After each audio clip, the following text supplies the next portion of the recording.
છે ટકટકિયા નિકાસ. હું ધોરણ 6 માં અભ્યાસ કરું છું. તો આજનો મારો વિષય છે શ્રીમદ ભગવદ ગીતા.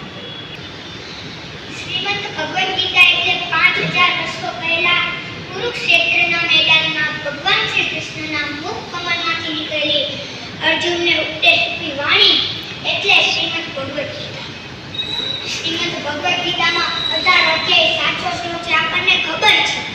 પણ દરેક અધ્યાયમાંથી આપણા જીવનને લગતું કંઈકનું કંઈક જાણવા મળે છે. જેમ કે બીજા અધ્યાયના 47મા શ્લોકમાં કહ્યું છે કે કર્મણ્ય વાધિકારસ્તે મા ફલેષુ કદાચન મા કર્મ ફલ હેતુ ગુણ માટે સંગોષ. કે તું નિત્ય કર્મ કરતો જા, ફળની ચિંતા ન કર, એ તને આપોઆપ મળી જશે. કર્મ એ જ કામધેનુ અને પ્રાર્થના એ જ પારસમણી છે.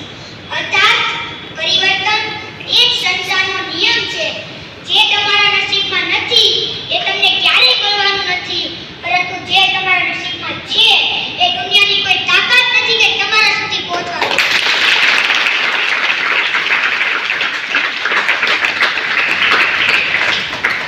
આ પરથી મને એક વાત યાદ આવી છે.